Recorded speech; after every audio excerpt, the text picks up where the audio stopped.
नमस्ते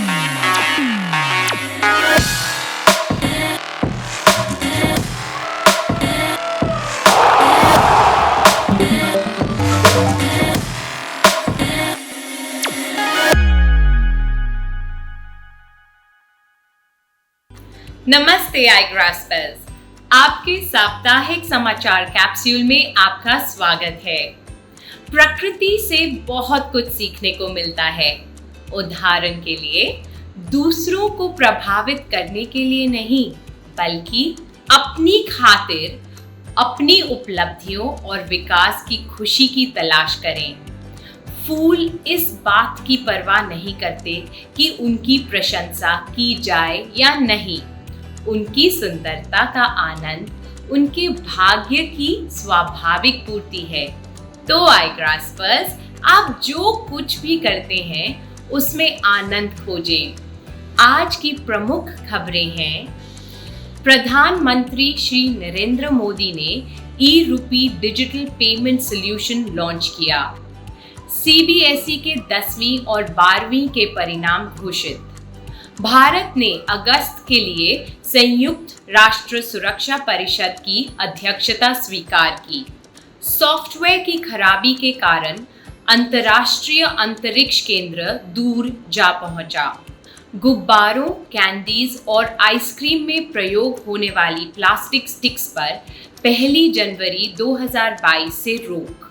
पिछले हफ्ते ग्रीनलैंड की बर्फ की शीट तेजी से पिघली।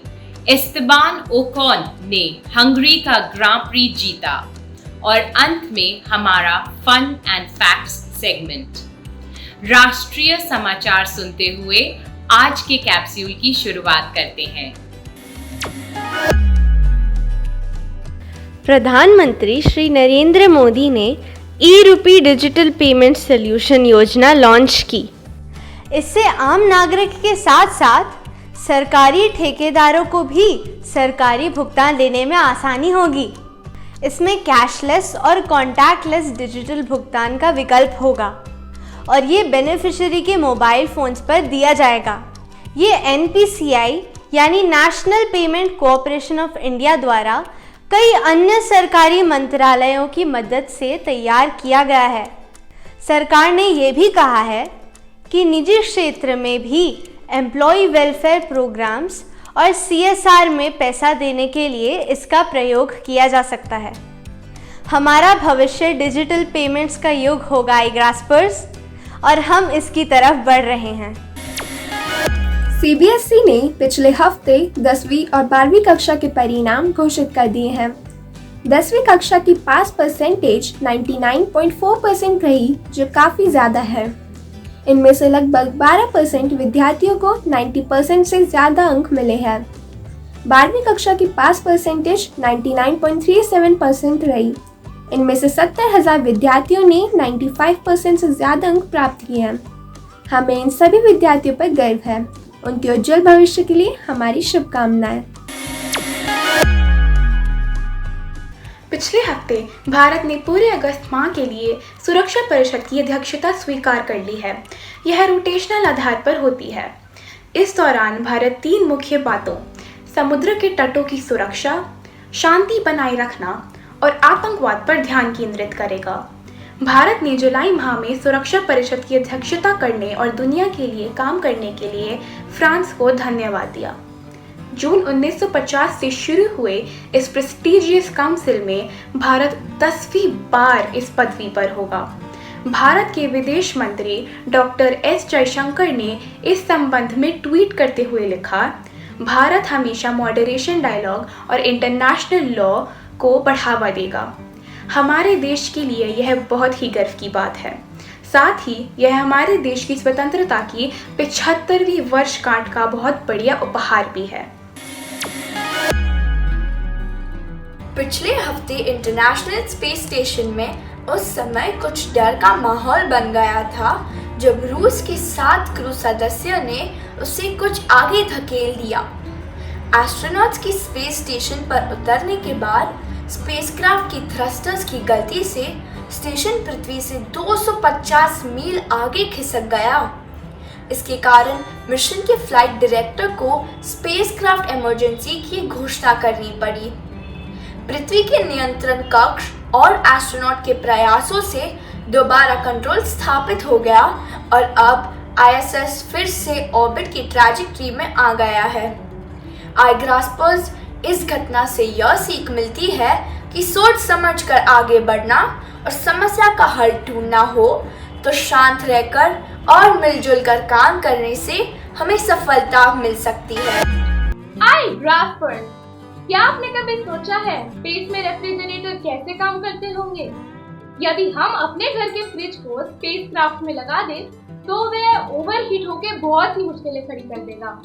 सबसे पहले तो उसमें रखा खाना खराब हो जाएगा, लेकिन अब ऐसा नहीं होगा। Purdue university, Air Squared Inc और व्हर्लपूल कॉर्पोरेशन के वैज्ञानिकों के एक दल ने घरेलू फ्रिज की कूलिंग टेक्नोलॉजी से इन बाधाओं को दूर करते हुए स्पेस के लिए कम ऊर्जा से चलने वाले रेफ्रिजरेटर तैयार किए हैं। इनमें माइक्रोवेव जितनी स्टोरेज कैपेसिटी है और इनका तापमान -4 डिग्री फ़ारेनहाइट तक जा सकता है। इससे एस्ट्रोनॉट्स अपना खाना ज्यादा समय तक रख सकते हैं और साथ ही उन्हें अलग अलग तरह का खाना भी मिल सकेगा। है ना इंटरेस्टिंग?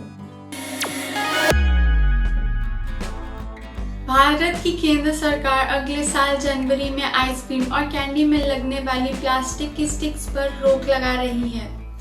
पर्यावरण मंत्री अश्विनी चौबे के अनुसार एक बार प्रयोग में आने वाली प्लास्टिक में कुछ तत्व पाए गए हैं जिन पर 1 जनवरी 2022 से रोक लगा दी जाएगी।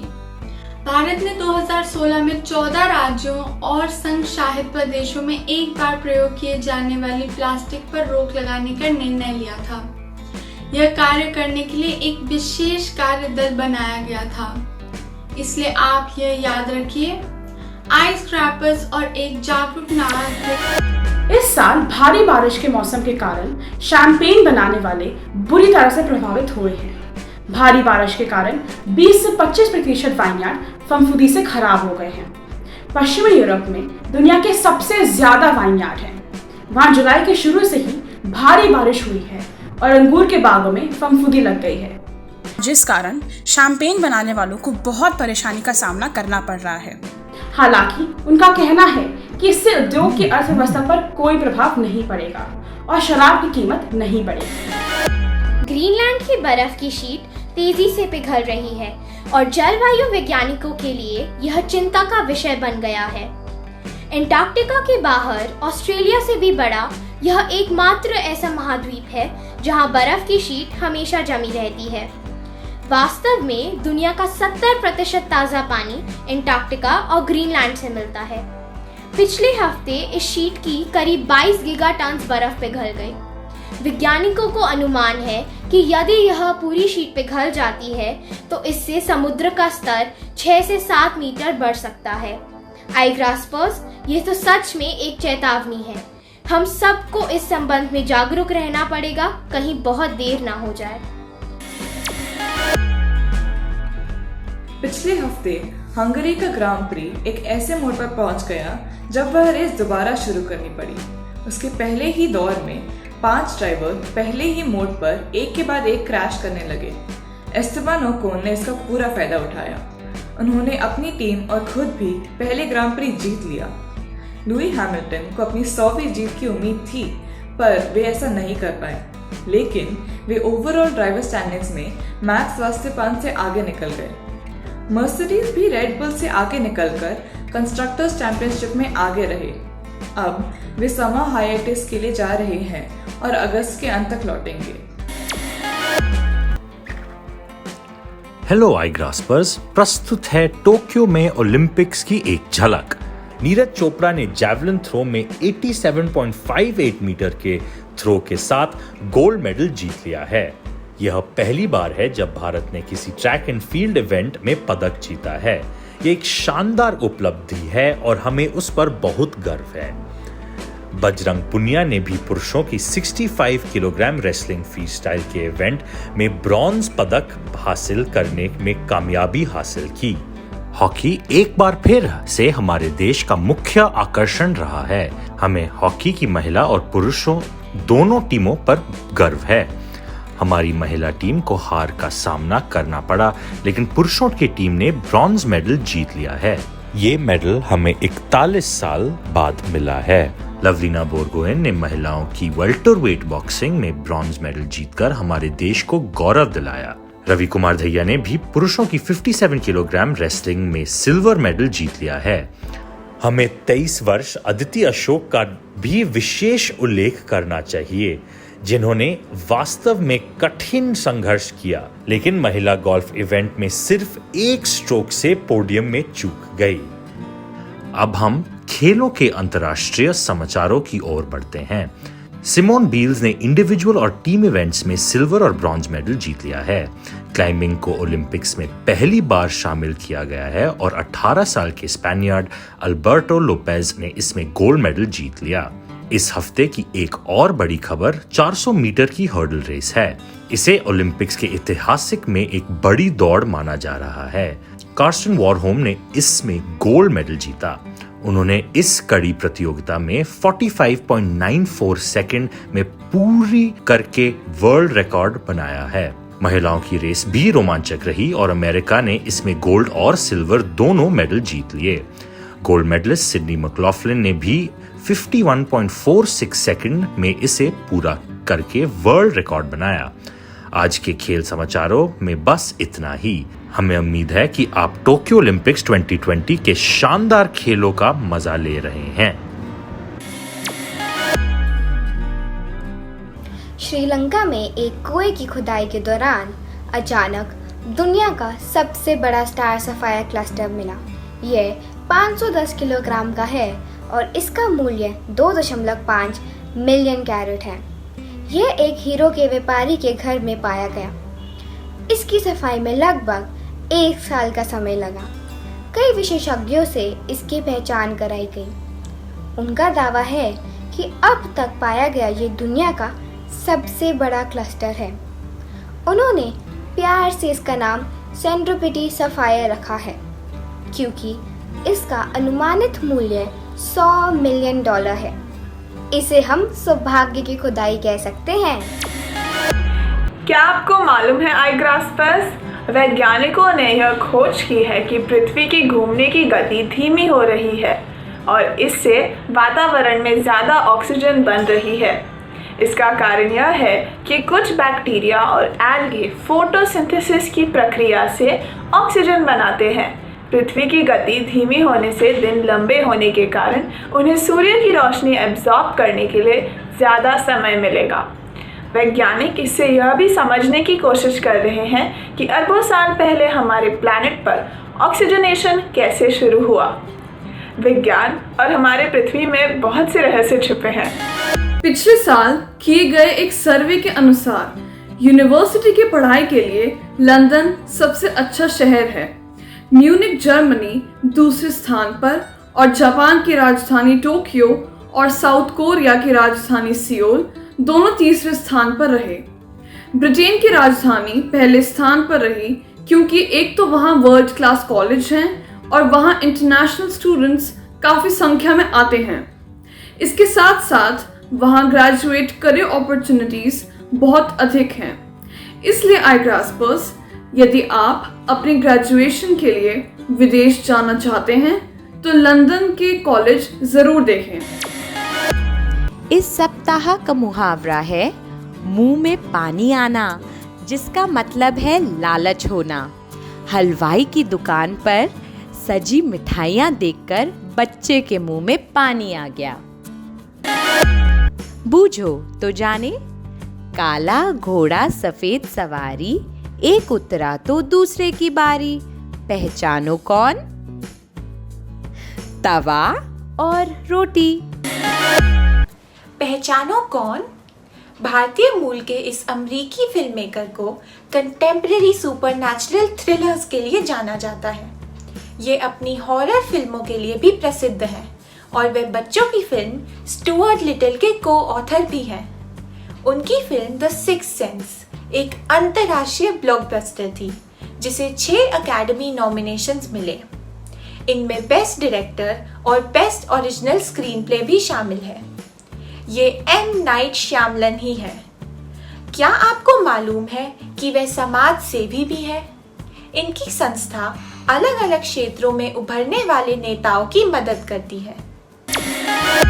क्या आपको मालूम है कि दुनिया की सबसे लंबी फ्रेंच फ्राई की लंबाई 34 इंच है? न्यूयॉर्क के हॉट डॉग स्टैंड में यह जुलाई 2010 में देखी गई थी। आई ग्रास्पर्स, क्या आप रेगुलर एलईडी टीवी की स्क्रीन जितनी लंबी फ्राई खाना पसंद करेंगे? Quiz time. अहमदाबाद के कौन से कैफे ने दुनिया का सबसे बड़ा फ्रेंच फ्राई, जो कि 11 किलो के करीब था, बनाया? अपने उत्तर contactus@igrasp.com पर लिख भेजिए। पिछले सप्ताह के प्रश्न का उत्तर। रूबी सिल्वियस वह अमरीकी आर्टिस्ट हैं जिन्हें चाय के बैग्स को मिनिएचर पेंटिंग्स में परिवर्तित करने की प्रतिभा के लिए प्रदर्शित किया गया है। भावी युवाओं के लिए भारत के प्रमुख समाचार कैप्सूल आई ग्रास्प द्वारा आयोजित साप्ताहिक क्विज में सफलतापूर्वक भाग लेने पर सेंट अगस्टिन्स डे स्कूल बैरकपुर के देबरती दास को हार्दिक अभिनंदन। यह हमें आज के समाचार सत्र के अंत में ले आता है। दुख अपने आप को संभाल सकता है, लेकिन आनंद का पूरा मूल्य पाने के लिए आपके पास इसे बांटने वाला कोई होना चाहिए। तो याद रखें कि सिर्फ खुश रहना ही काफी नहीं है, उस खुशी को बांटो और फैलाओ और यह 1000 गुना बढ़ जाएगा। जब तक हम फिर मिलें, सकारात्मक सोच फैलाएं और प्रत्येक दिन को अपना मास्टरपीस बनाएं। नमस्ते।